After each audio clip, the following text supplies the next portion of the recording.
enables me to welcome Sue and Simon Lilly to the stage now.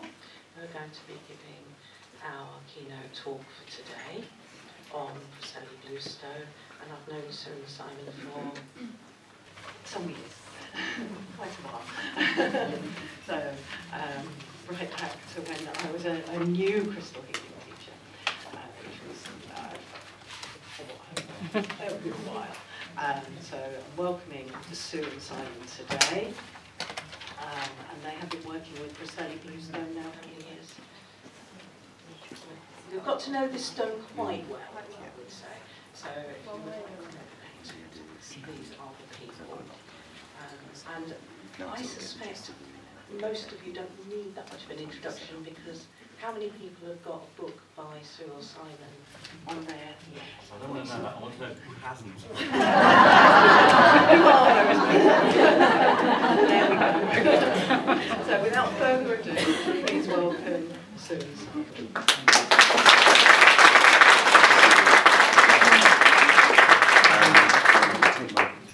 Okay, so today we're going to do, hope to get as much information in and as much information that you can use as possible, but it is a rather large subject area because it has so many different levels of information. One of the things that I was thinking about yesterday or the day before is that on the dreaded Facebook, somebody posted a very interesting thing about something they'd got in a meditation or a journey, actually, concerning the situation in Britain and the world. And the message she got was to heal the roots. Heal the roots. And I thought that was a very interesting thing, because if we carry on with the roots analogy, the roots are not something that are visible, neither have they got much resemblance to what is above the ground, but they are the thing that supports the life above the ground. So to heal the roots and to heal the past and to clear the repeating patterns that are creating turbulence today is an interesting way to look at things. The way that Preseli works, that is a pertinent sort of thought to hold in our minds. And there's nothing more British than Preseli Bluestone. And so there were three other questions that seem to be relevant. Where is the heart of Britain? Where are the roots of Britain? Who are the guardians of Britain? Now, when we say Britain, I'm conceiving it as the British Isles and the kingdom that used to be called Prydain, which is where we get Britain from. So the Welsh name, the Celtic name for the British Isles, Prydain. Good. So, Preseli Bluestone was a local phenomenon thing to West Wales until an archaeologist in the 1920s recognised that some of the stones in the centre of Stonehenge, the smaller stones that were still remaining in the centre of Stonehenge, and this is a sort of a artist's reconstruction of one phase of the end of Stonehenge, were probably from the Preseli Hills in West Wales, in Pembrokeshire. Before that, archaeologists aren't really good at anything else other than archaeology, so they look at the shapes of stones, but they don't know what stones are. And actually, stones are very difficult to identify. They need chemical analysis and whatever. But it was shown by chemical analysis that the stones from the centre of Stonehenge do originate from the Preseli Hills in West Wales. The first testings that proved this were done in 1990, and they showed that I think the stones numbers 1, 4 and 8 of the centre were from a particular outcrop in Preseli called Carmenin. Some recent work last year at a different site on the north of the Mynydd Preseli showed that stones, I think it was sort of 5, 9 and 10 or something, came from a different outcrop. Because each outcrop is so chemically unique, they could tell which stones came from where. So it's interesting that they have sort of slowly catching up with this.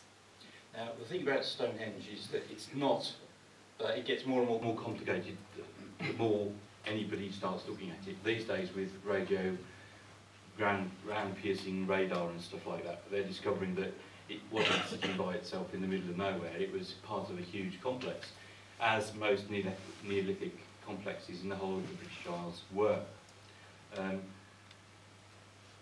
The number of stone types of stone found at Stonehenge is about 30. So the stones that are called bluestone are not all geologically identical, but they are from the same, like Sue says, from the same area and from the same outcrops. It's just different. A geologist would call one of the stones a dolerite, and the one that looks pretty much exactly the same a rhyolite, and another one would be something else and something else. But basically the three main types of stone at Stonehenge these days are the Sarsen ring of hard sandstone, which is local 30 miles away.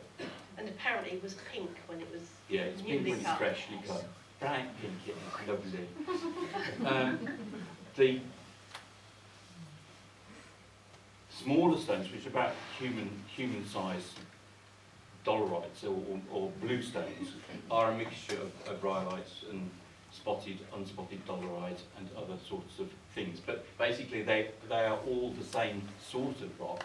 All the bluestones are mid-level volcanic extrusions. So they have a crystal structure that is less fine than basalt, which crystallises quite close to the surface, so it has very small crystals. Granite, which solidifies deep in the earth, so it has large crystals. Between them are the dolerites and other stones of that sort of ilk, which are sort of, they have a crystal structure which is quite large, but they don't form very large crystals.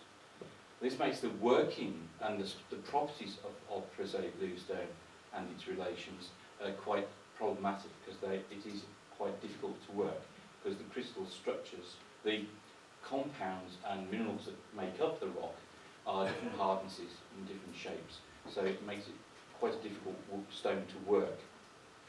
The advantage, though, for the people who are using them for creating patterns of stones is that they naturally split and erode into pillar-like structures. Yeah. Oh, the other thing, the biggest stone at Stonehenge is actually a green sandstone, which is what is now called the altar stone, which was upright, so it wasn't an altar stone, but that's what it's called. And that's green sandstone, and that was found, the location for that was found on the coast around Milford Haven Way. Somewhere on the coast there, there's a cliff of particular green sandstone. So the stones that were chosen for Stonehenge were quite particular, both in properties, mineral properties, and colour. It would have been quite garish when fresh, considering that you've got white chalk, bare chalk underneath, bright pink blooming green doorways, bright blue or blue and spotted blue stones, and a blooming green stone standing up in the middle of it. So it's important to realise that is an important factor that we don't realise these days because of the weathering and the erosion on the stones. Okay.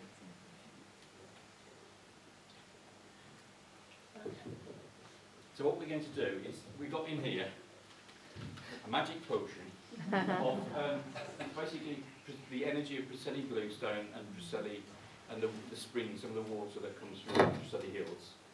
We thought if we spray it around the room, it'll give you a chance to explore or get a feel for the energy, because we're going to show some pictures of landscapes and whatever, and it'll give you a feel. As with all vibrational essences, they act as doorways, and you're not pushed through them, so you're not going to have the vapours. Unless you want the vapours. You can experience as much or as little as you need. So we're not obliging you to experience anything, we're just giving you the opportunity. And when we were thinking of doing this for you yesterday, it made me remember that in 1998 we did this at Findhorn, at a florist conference at Findhorn, where we were spraying tree energies around the room. And we were the first people to use essences in a spray. So everybody who comes across who makes essences and makes sprays now, oops, sorry, we were the guys that started it. And it's the only way that we could think of getting tree energies around the room. So now you're getting Preseli energies around the room the same way, by a garden sprayer and some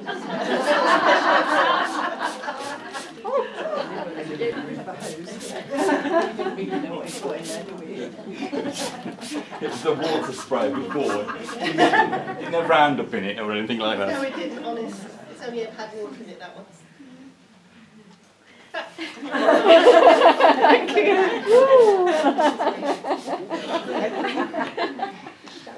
So, this is Stonehenge today, what you see up there on the screen. And we took this photograph when the BBC were filming there, mainly because it gives you some idea of the scale, because otherwise, unless you've been there, you've got no idea of the scale whatsoever. So these guys with their orange high-vis things, and they were filming some of the presenters, I couldn't remember who it was actually, against some of the Bluestone. It was them lot doing the Sunday night programme, what's that called? No. The digging up one. That's the time team. It was the time team lot.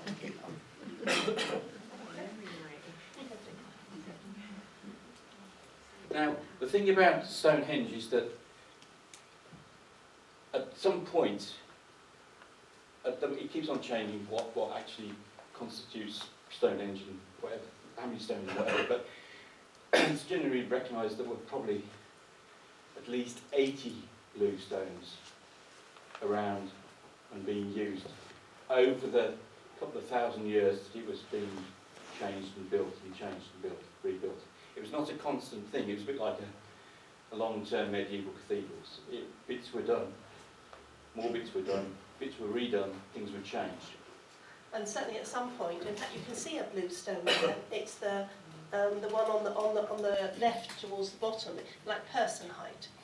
And at one point there were 58 of those around the outside in a circle, and they know that because they found the post holes and they found bluestone shards in the bottom. And in fact, that's quite interesting. It actually gives you a lunar eclipse calendar using that. And so there was an awful lot of mathematics and an awful lot of thought went into the people as this site developed. But there was always bluestone there, for various reasons. And it got moved around. And in fact, they've even found some of these bluestones in people's gardens now in Yorkshire, where they got sort of pilfered and taken back. There is, as soon as the theory that they came from West Wales, the bluestones came from West Wales, was posited, the archaeologists accepted it as it was a good thing for the public, basically, having these primitive people, as it would have been in the 20s, 30s, dressed in skins, that were dragging the stones hundreds of miles to put up somewhere else.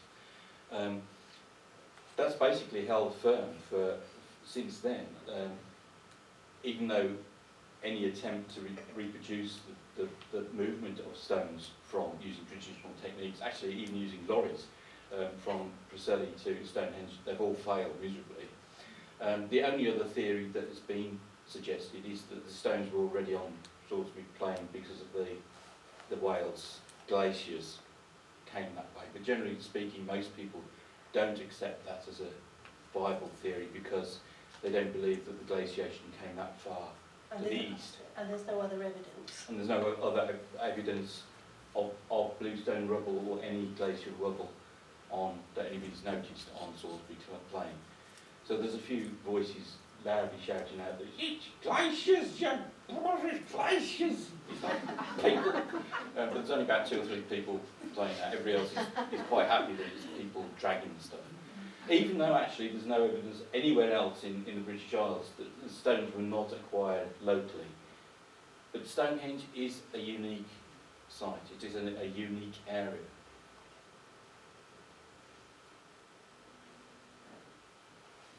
Just another view there. And I mean, when you start actually seeing how some of the stones are cut, you've got to take your hat off to whoever did the math. You know, the maths were amazing to have actually got everything done that way. The thing about Stonehenge that is interesting, and the thing that is interesting from a British mythological point of view, is that the earliest reference to Stonehenge was by Geoffrey of Monmouth, that we know of anyway, in about 100 years or so after the conquest of the Normans.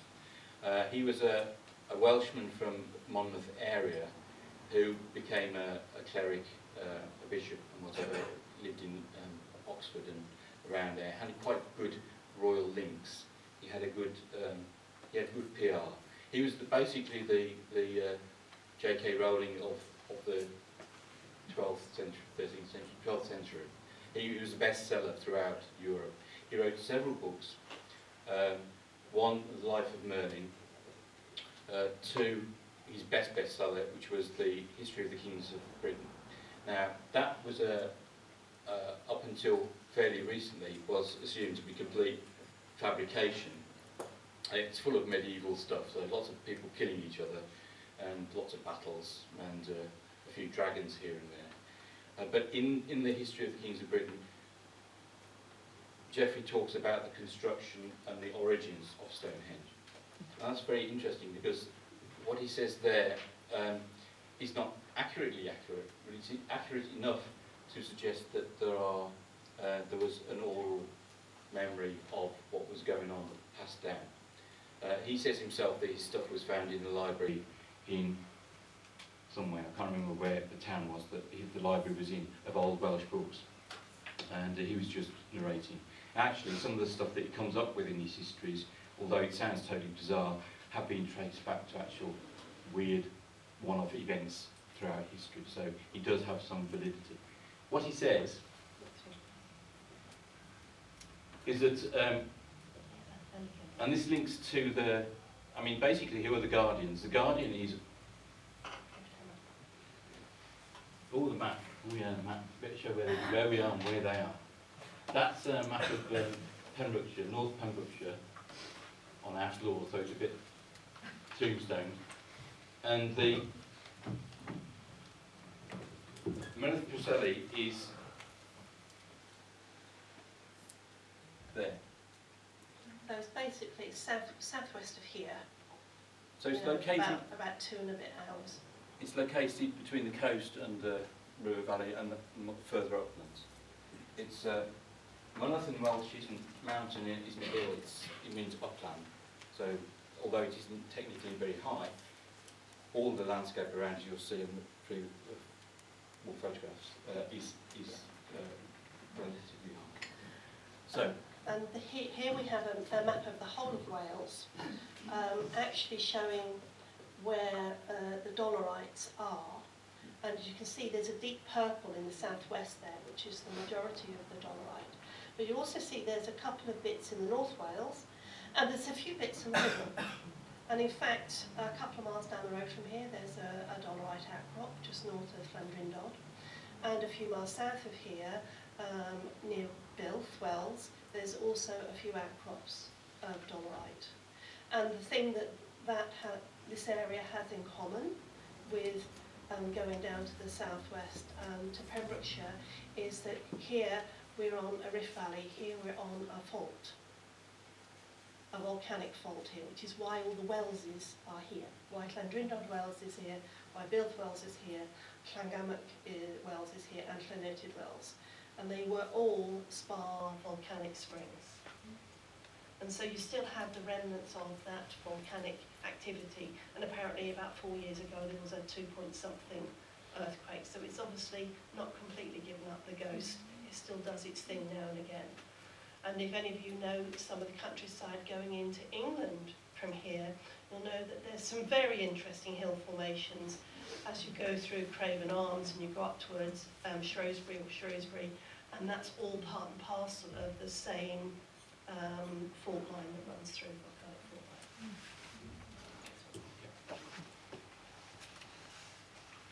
line. So, So again, just to give you an image, Stonehenge there, in the middle of Salisbury Plain, and Mynydde Preseli up here. It's thought that the most of the stones, if they weren't moved by magic, were shipped along the coast and probably around and up the Avon to Salisbury Plain, possibly across that way and down, but it's more likely to be that way. These days, we don't have, our main mode of transport is not the sea, but in the Neolithic and the Iron Age, the sea was the main highway. Everything else was going down hills. At least, you know, you can take quite a lot of weight on a ship, and the whole of the west of Britain was the motorway for ideas, cultures, and trade, all along the west coast from bottom of Spain, Portugal, up the west coast of France, up to Cornwall, up Wales, up into the north of Scotland and the Isles. So, what Geoffrey said was that not Arthur, but Arthur's uncle Ambrosius had finally beaten the Saxons out of Wessex. His timing on tribal things is a bit awry sometimes. And in order to make a celebration of that and to record a particular battle and/or massacre that occurred, he wanted to build some sort of ceremonial place on the middle of Salisbury Plain. He put it out to tender, and he didn't approve of any of the ideas that came back. So he sent for Merlin, as you do. Merlin is not a nice, friendly, social being. Actually, the being is probably a status thing. It's a role, not a person. But the Merlin of Geoffrey is a antisocial, miserable, hard to get hold of genius. So he's usually have to be whistled out of where he is to come and give advice. But he turns up in Wiltshire and he says, "I've got a great plan. I know this lovely stone circle in Ireland, and they don't need it. So if we go there and ask them nicely with a big army, and we ship it back here and put it up on Salisbury Plain, then that'll do you lovely." And Ambrosius thought, yeah, that sounds like a great idea. It involves lots of people moving around the country, lots of fighting, just very medieval. So we'll do that. So they went to Ireland, and the mountain, there was a big mountain there, and on the top of the mountain was the stone circle. They couldn't get it to move. They had no techniques to move the stones. Merlin wasn't helping, of course. He was just sitting back laughing until they asked him, "Can you do it?" So, as Geoffrey says, by art and by skill, he managed to move the stones, and it was shipped to England. And that was after subduing the Irish, of course, who didn't really want to let go of the stones at all. Once it was on Stonehenge, on Salisbury Plain, then Ambrosius asked all the royalty, the nobles, the priests, the bishops and archbishops to come there for a hoedown celebration for his victory and whatever. In which case, that's when Merlin disappears back into his woods, muttering to himself. Now, the nice thing about the stories is that, first of all, Merlin is very precise about the nature of the stones. He says that they were originally moved to island by giants from Africa. And they were put up there as a healing sanctuary. And that the healing was accomplished by pouring water over the stones, collecting the water in baths and adding plants and herbs. And each stone had its own particular virtue. That's precisely what Geoffrey says. Each stone has a very particular virtue. So, what's interesting about that is that he was right about the direction that the stones were coming from. So there's obviously the stones came from out west. Now, to the English, Wales was beyond the pale. To the Welsh, the Irish Ireland was beyond the pale. And to the Irish, Africa was beyond the pale. All of those places are beyond the known world. So they're all sort of the land of mystery, the land of magic, whatever. So what Geoffrey's saying is, these stones have got healing properties. They came from the west, and that's basically true. The tradition in Pembrokeshire is that they are healing stones, and they are placed in water, and the water itself from the Mynyddoch is healing. And that's not a particular thing for Preseli, but that is a particular thing for the Celtic cultures. Stones in water was a thing for healing. So this is what Mynyddoch Preseli looks like on a fairly sunny day in November when we first went up there. Then the interesting thing about the landscape is that it is wild upland, even though it's only 300 or 400 metres high. It's very different from the landscape below, which is all nice regular farmland. And what is so peculiar and unique about the landscape are these cairns, these outcrops of dolerite that pierce the horizon. Now the thing with the outcrops is that each one has got a completely different visual character. They all look completely different. And because of the nature of the way that dolerite erodes, they all have very anthropomorphic sort of qualities and characteristics. They look like things, they look like people, they look like giants, they look like animals. They look like dragon spines, Yeah. which is that one.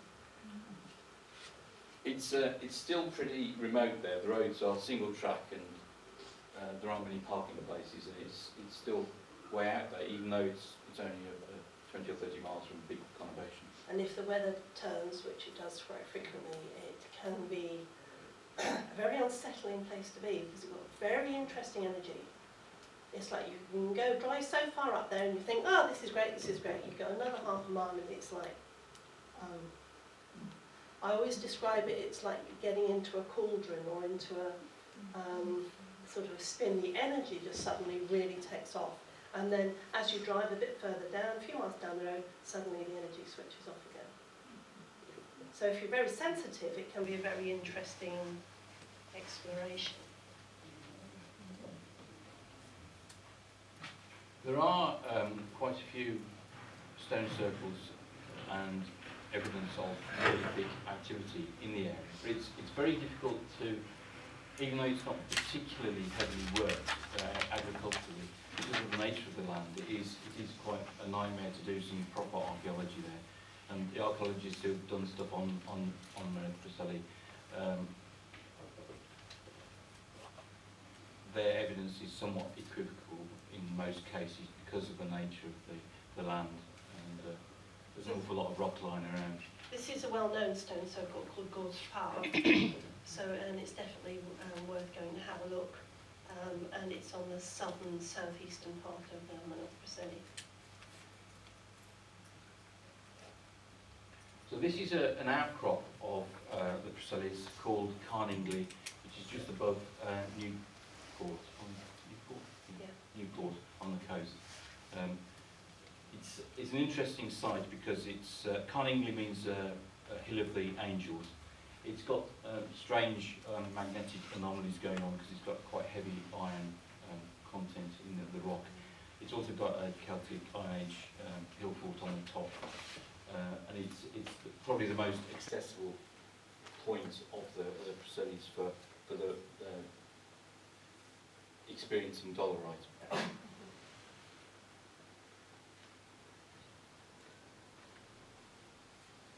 So here you see it's very clear the angling of the dolerite. It's a characteristic of dolerite. It does form these buttresses out of the ground, or not out of the ground because it's been eroded down, but how it grows is in those big plates and walls, and it erodes very easily with frost and wind and ice. It makes very not strictly square, but squarish blocks. And we've noticed in the times that we've been going there that sometimes somewhere that we've taken a photograph, we go next time, and the frost and the heat has got it, and the rocks have fallen over. So this is very interesting because they become, not only do they look like people standing up and doing things, they also change over time. And to our ancestors, cracks in rock were doorways. Rock was represented the doorways through to other realms, other places in the... There wasn't a... We have a tendency these days to think of dividing... This is the earth plane, this is heaven, this is hell, this is the earth, this is... That's a rather a modern worldview in a lot of instances, or emphasised by modern worldviews. From what we can gauge from Neolithic and earlier times, and their way of treating the dead and the living, whatever, there wasn't a division between you're dead and you're alive. It wasn't, you're alive or you're dead. There were differences between how long you've been alive, how long you've been dead, where you are, where you're buried, what your status is. There wasn't, the dead were with us then, as they are now, but we don't tend to want to think about these days because we tend to prefer vampires and zombies for some reason. But, which is the same archetype really. The nature of the Preseli landscape is that the uplands belong in Neolithic, pre-Neolithic times to the ancestors. The rock is also the ancestors. When you die, all your soft bits die away and you're left with the rock, the bones. The bones are put in the ground, and at some point they're dug up and put somewhere else. There was a lot of movement of bones in the Neolithic, pre-Neolithic times. So the ground is where the dead are, but also they don't stay in the ground. They also go to the sky. So the sky and the rock is linked. And in these sort of landscapes, where you have the rock in the sky, going into the sky from the uplands, and where certain stars at certain times of the year rise and set, coming out of the ground, because that's what it looks like, coming out of the ground, out of the rock, or going into the rock, means that certain stones would be associated to certain ancestor groups, or ancestors, or historical events. Now, we're not saying that they were so thick they didn't realise that the stars were up there and the ground was there, and they actually thought that the stars were coming out of the ground. Absolutely. They did, because that's what they saw, but they didn't think that that was a metaphorical, spiritual truth, not necessarily a physical, biological truth. Because these guys were not primitives. They were very highly evolved watchers and recorders of celestial events. They knew more about the movement of planets, stars, and whatever the seasons than we do. So what we're saying is that each of the groups of stones on Preseli was probably linked to a clan or an ancestor group. And this makes sense when you think of there's different stones from different places taken to Stonehenge and erected there. And the archaeologists know that different groups of family groups or tribal groups made different parts of the structure. They made different parts of the ditch. They know that from the remains of the food and the seasonal changes certain parts of Neolithic structures were assigned to a group, and that group. And you have to remember that in those days there wasn't the huge population there is now. So whatever was going on in Stonehenge was a really long-term project and would have gone over probably several generations. And it would have been like families or tribal groups would have had to undertook stuff because there wasn't the huge population. So it's very difficult for us to imagine a world where the population is so low, and yet they came together to create these things. So this picture shows one of the lower outcrops, closer to the bottom of the valley. And the interesting thing about those outcrops is they nearly all have springs coming from the base of the stones. Not only have you got ancestors looking over your farmland and contacting you with the star realms and the earth realms, you've also got healing and nurturing water coming from their beneficence. So the water itself, the life-giving water, is coming from the ancestors. You know, it's there, you can see it, you can read it. It doesn't take a lot of imagination to think that there's a great poetic reality about that particular landscape and how it informs the idea of ancestors, healing ancestors and healing energy. And for some reason, at some point, somebody thought we need to move some of these rocks to Stonehenge. Here again, you get an idea of scale here. I think you took that photograph, Probably. judging by, and you can see from the max. Good Welsh weather. Good Welsh weather up on the Preseli. Yeah, it was typical Welsh stuff. Okay, next one. Now, this is a picture of the most recent dig that's been on the north side of the Moat of Preseli, at Cerdog, which is one where there was a lot of stuff done, reports on the BBC. This is one that was done last year. And initially sort of said, oh yes, we've done the chemical analysis and we can prove that blue stones from here went to Stonehenge, but then they went on to admit that it was only a handful of stones in the centre of Stonehenge came from here. But you can see, the nice thing about this picture of the dig here is the people-sized slabs that naturally form. They think that maybe it was also a burial site, and so this is still very much work in progress. But you can see that the person-sized stuff, it forms naturally. And again, it's an underlying the fact that the stones at Stonehenge came from more than one place.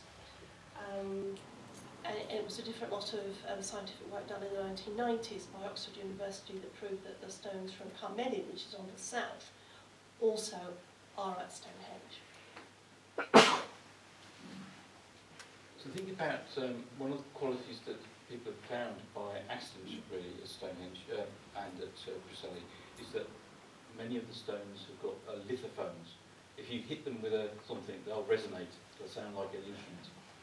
And this is actually quite common in Neolithic construction, is that sound played a very important part. And that's quite an interesting thing, because when we started playing with the Preseli stones that we had, the amplification of sound or chant was one of the qualities that we picked up on. Yeah. And the other interesting thing is that how we got to ever start looking at Preseli Bluestone. We have a friend who was actually born in the area, and about 2000, 2001, she gave us a basketful of bluestone. Now, nowadays, if you go to walk along the ridgeway along there, you'll see a notice saying these stones are not to be hammered for their sound. They obviously, people going up, they go dong, and they're going into trouble. They also, there's a notice telling you not to field walk bluestone from there. But fortunately, the stuff that we got given was before all that. And so we had this basket full of bluestone parked in outside the back door for a couple of years. Now, the reason why we didn't go hell for leather and looking at the bluestone was that we were worried that people would then think, oh right, Bluestone, Stonehenge. Right, I'll go and take a little hammer in the middle of the night and start hammering bits off the stones in the centre of Stonehenge. So we thought, as crystal therapists, we won't tell people what we've discovered about this particular stone because there wasn't a safe source. You know, we didn't want to be held up for, you know, encouraging people to do illegal things. And then, as life happens, a couple of years after that, we got an email from people who said, we're the people who've got legal quarrying rights to Preseli Bluestone. We've been granted rights from Preseli, Pembrokeshire District Council and English Heritage.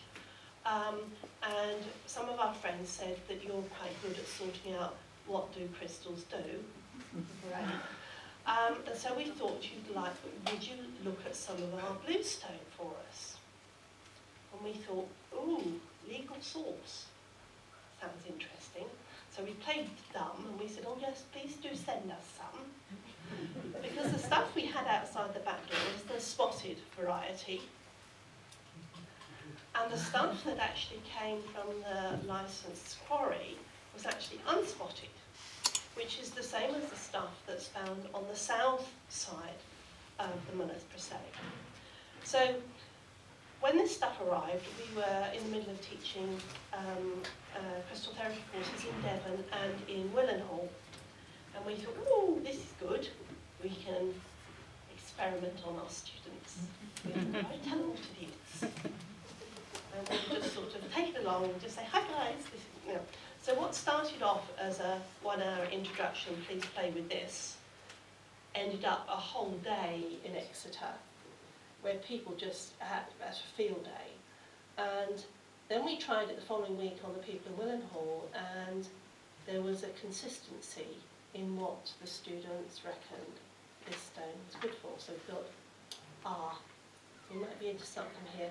Maybe it's safe now for us to start talking about what we found, because what we found was in keeping with what our students found. And now we have a legal source. So we won't be accused of sending people to Stonehenge and hacking the place about, and they won't be. I think, you know, if you make the effort to go to Mullers Preseli, I think maybe, you know, you're allowed to maybe take a little bit, yeah, but no. Because it's like our Japanese friend said, it's a pilgrimage place. You know, it's not somewhere where you just go for a bit of fun, because it's hard work. I mean, the picture you've got there, actually, That's uphill. that's uphill, and it's me sat on the bottom having completely whatever, and that's taken with my iPad, looking at Si and a couple of friends up at Carmody. And that's all bog. And it's all bog. You know, bootful, whatever, you name it, it's very watery. You know, so if you go anywhere off piste up there, it gets very soggy very quickly. So that's how we came to actually start working with it, and how we actually found the consistency of what people's responses were with it. And we were fortunate enough to have osteopaths and a few other people on some of our courses at that time, and they very quickly identified it as something that if they gave to their clients between treatments, it actually helped maintain a lot of the adjustments. So this was really one of the first main indicators of the usefulness of Preseli Bluestone, was to help physical stabilisation, bones, muscles and aches and pains. What some people found is that actually accentuated the painful issue for a while until it released. But we never got enough of these little polished stones for all the farmers around. Farmers are, you know, they're very gullible folk farmers. They don't do anything that isn't working. And you know, when you're hefting sheep and things all the time, you tend to pull muscles and fall off horses and things like that. You tend to need something to help you through. And when we were living in Devon, the Preseli Bluestone was the thing that the farmers were confident of. And for themselves and for their sheepdogs, to keep the arthritis and the aches and pains and the strains at bay. And so we knew from those people and from the students that fed back to us that as far as physical is concerned, that it was really good stuff. And of course then what happens? They find Preseli Bluestone in the pouch of the Amesbury archer, who was buried near Stonehenge, and guess what? He had arthritis in his bones. And so they reckoned that people even back then knew that it was very handy for the aches and pains. I mean, we're not ones for saying physical ailments and things like that, but it's so obvious with Bluestone that it does have that quality, that for general aches and pains and structural stuff, it has the same sort of quality of black tourmaline. It's a lining. Just a minute. So this is a picture of the unspotted variety. When it's unpolished, it's very similar to that, so a sort of a dull greeny grey. I want to it's supposed to be small. And this is a picture of the spotted variety. Okay, so that's exactly that, but it's polished. So you see that when it is polished, and the stones of Stonehenge were polished, they were stone polished to a mirror consistency, they would appear, especially the unspotted, unspotted would be midnight blue, the spotted would be midnight blue with stars. So you imagine a ring of these stones, human-shaped, linked to ancestor energies that had that night sky colour, surrounded by a wall, a very high wall of rather garish pink sandstone, which was also highly polished. Okay, so go on to the So next. Geoffrey and Monmouth then, and the giants, tick. It is historically, mythologically linked to healing, and that's exactly what we found today. Yeah. And so one of the things that we play around with, and some of you who were with us yesterday, there is a pattern that we call at the earth neck, which is normally used in black tourmaline, but actually bluestone, ooh, that's fun. Because the interesting thing about bluestone is, if I've described it, which I can do to crystal therapists, I'll say to them, it's a mixture of black tourmaline and lapis lazuli in one stone. So you've got a very good grounding stone, one that works really, really well on the physical, on the muscles and the what have you. But you've got this interesting other edge to it. That is the nearest I can get to it in another crystal is lapis. You know, and lapis has got that quality sometimes that really will activate the brow chakra and some of the other chakras. So you've got a combination of something that's very grounding, very physical, but then it's got this tiny little other edge to it that actually can on other levels as well. But this is one of the layouts that's very, very good for physical stuff. So, apart from the physical situation that people were noticing with bluestone, people who were at all sensitive, psychic, clairvoyant, whatever, would pick up a piece and fly off. They would be it has been described as being jumping on a surfboard and flying through the universe by some people. It seemed to be for people who are already open and familiar with those energies, it would really, really vastly take them out and to interesting places. Or somebody also said it was like getting on a very fast train. It took you from A to B, you weren't quite sure where you'd gone on the journey, but 1 minute you were here and 1 minute you weren't. There were, on the first few sessions that we did and on the work that we did ourselves, there were instances that seemed to be spontaneous, not just remembering or revisioning things going on at Stonehenge, but also things that seemed to be past life events, personal past life events, personal past life stuff. So we got to actually some of the people who were very experienced in working with past life or other life, wouldn't necessarily say past, other life issues. And we started to do quite a bit of work on this. And prior to that, many years in the 80s, we found that any crystal, if placed on your brow chakra or the soma chakra, will actually shift you to other places. But if you do that, it's always a good idea to, before you then go off and make the tea or go and drive the car, is to actually put a black tourmaline there just to shut everything down again. Because otherwise, you know, it's like really not a safe space to be in. But what we found with Preseli Bluestone is it did both. It not only, if it was appropriate for you to experience something, an energy retrieval or a retrieval of a soul energy, it would take you there. But because of the nature of its mix, it would take you there safely and bring you back safely. And this was confirmed by Judy Hall, who's got a lot of experiences working with people with karmic stuff and past life. She now only uses Bluestone because it's so reliable and it's so safe. So it's like a lot of crystals will take you somewhere else, but then you have to use, and we usually suggest to people black tourmaline because it's most reliable, will bring you back. But Bluestone does them both. And so, but if it's not appropriate for you to retrieve energy at that point, nothing will happen. And that's great because you can't push it. You know, so you can't go on a jolly around the universe or through your past lives or whatever, because it won't let you. It works with the systems of the body.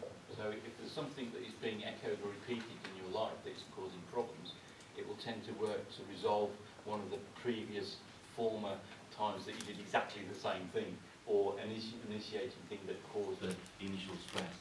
And it will help you do that.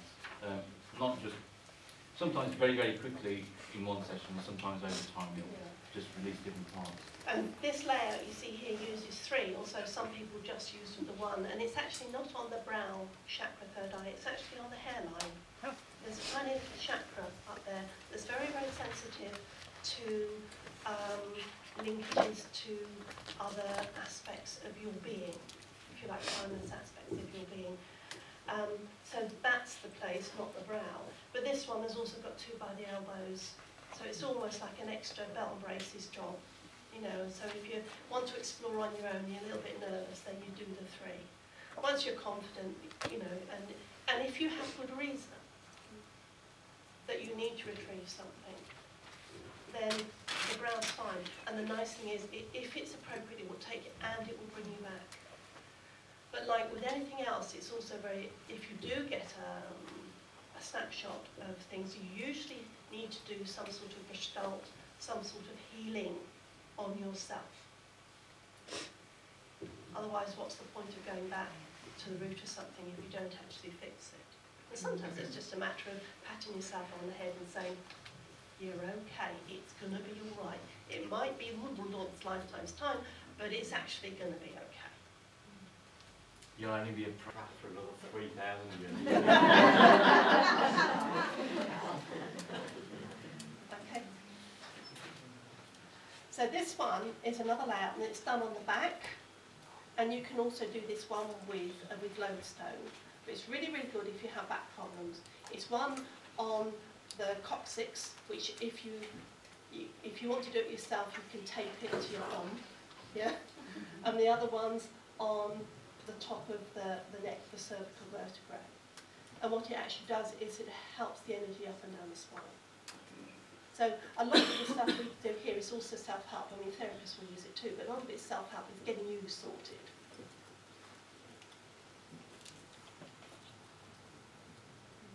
Okay. Now, one of the other things that came up with the Bluestone was, so we've got the physical stuff going on, we've got the past life flashing and different time-based things going on. We also found that there was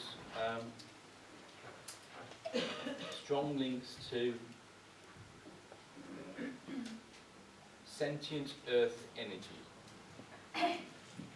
So for working with the energies of the earth and earth healing and integration and that sort of schmuggle, the Bluestone was ideal for that. So again, you think back to the Neolithic peoples, their ancestors being the supporters, the healers, the rocks being the supporters, the healers.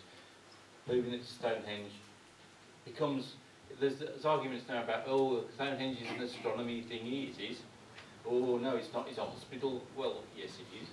It's a healing centre, a healing sanctuary. Yes, it was all those things because they didn't have, there wasn't different departments in life in those days. Everything was perceived as as spiritual as everything else. And it's also, it's a home of the dead. It's a home of the ancestors. This is where they went to lie.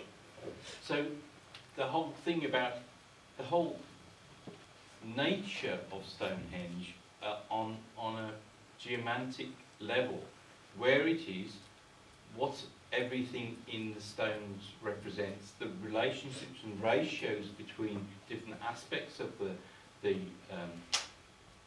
place. And the relationship between Stonehenge, Tintagel, Mynydde Preseli, Dunkery Beacon in Devon, Lundy Island off the coast of Cornwall, Cordy Island off the coast of Wales.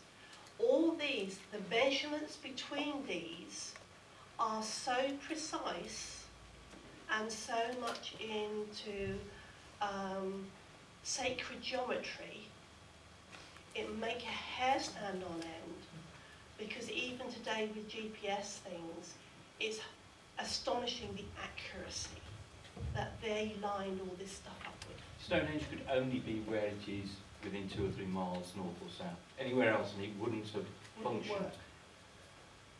And gradually these old lines, they're starting to come back in now. And literally, I'm talking the last year or even less. These old energy lines, and some people call them ley lines, they're actually not really ley lines, but that's another story. Their energy lines are starting to come back on. So the links between the Callanish stone circles and going down through the Isle of Man, through Wales, back down into Devon and Cornwall and beyond. People are now starting to realise that there's this whole web of potential light energy or healing energy around the planet that we can actually help. The interesting thing with these proportional energies, the measuring of the Earth, is that it seems to have gone on right into the Iron Age, right up till the dawn of history, the dawn of modern age. So there's various very interesting books about the what are called the royal roads. The royal roads both in Gaul, in France, and in England. England, Wales, Scotland, Ireland, the other British Isles. The royal roads are energy roads that are to do with the relationship of the celestial things going on with the physical earth. And all that is linked into the balance and maintaining of harmony between people, between peoples, between people and the earth, between earth and the solar system. It's all one system to maintain harmony and order. And this is one layout that if you're on your own and you want to and you happen to have enough, there's 12 there, but you can do it with 9. We've done it with 19 and knocked socks off people, I can tell you. But it's interesting, it's not a circular shape, it's a teardrop shape, because the energy works slightly differently in a teardrop shape. And what we tend to do is in the centre,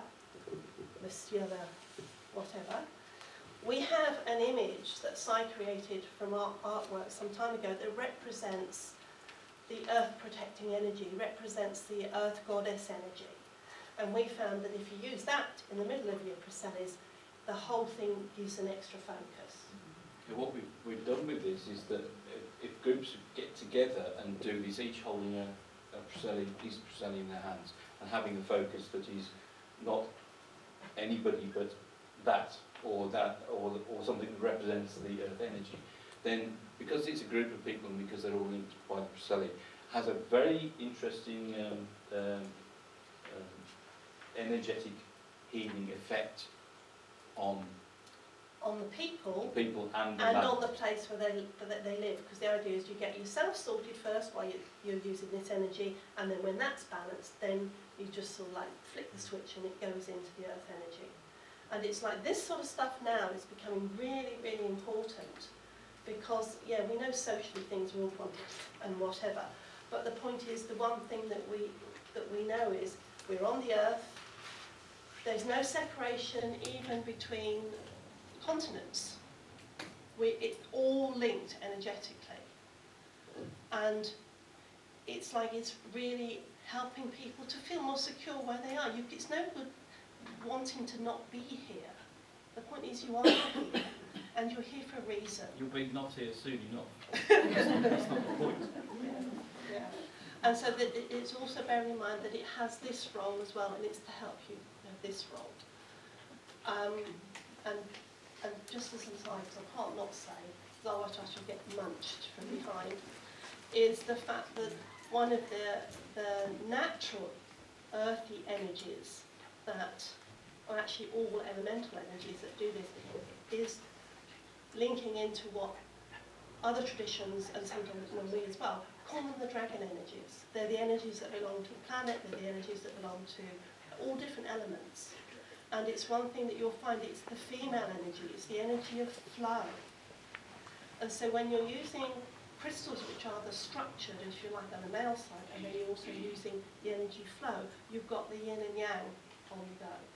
The utter chaos psychically in this country at some levels, and hanging on about sovereignty is accurate, but completely looking in the wrong direction.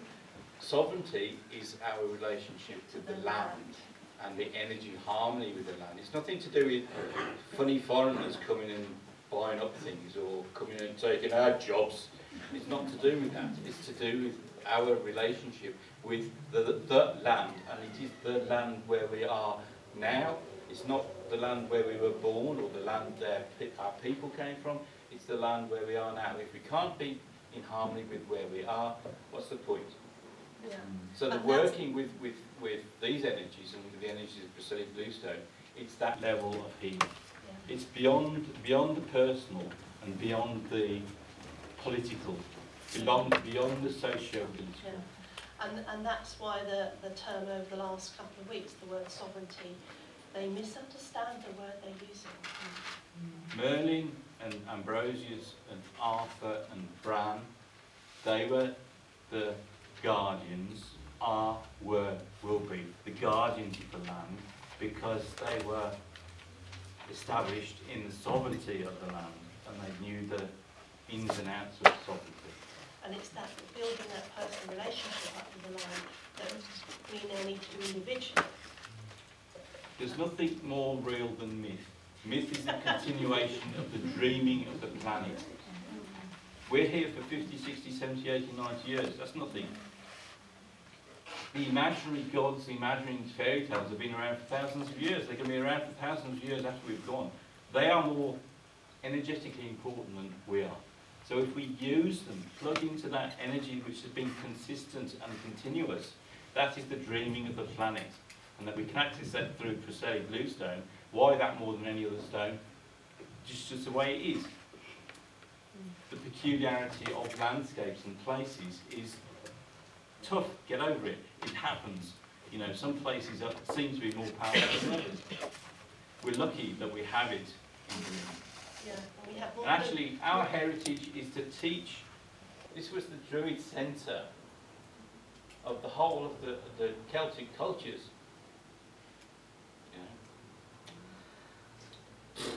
So thank you very much.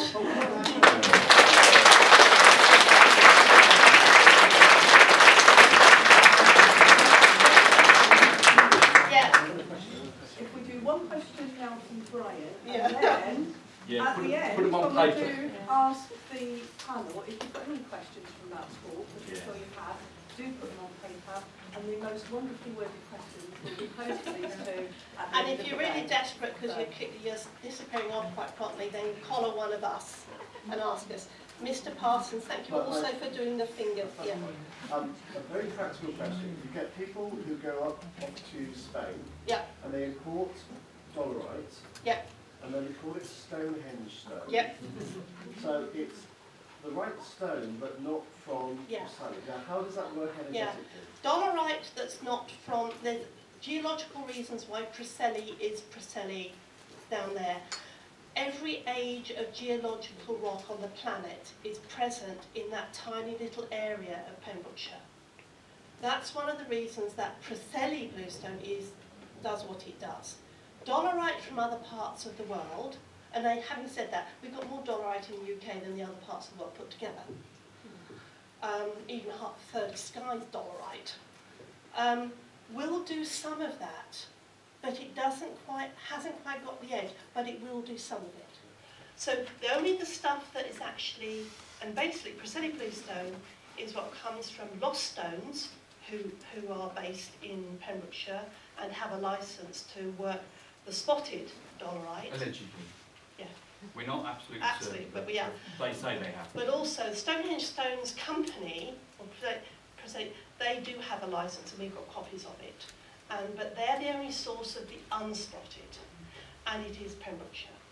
Other stuff you will see it labelled as dolerite and or Stonehenge stone, and it will still do quite a lot of what we've been talking about, but maybe not with quite so much welling. The nature of Preseli Bluestone is that it does have quite a high copper, cuprite and hematite content, which the other dolerites don't seem to have. So it's got an extra energy shifting, energy moving quality.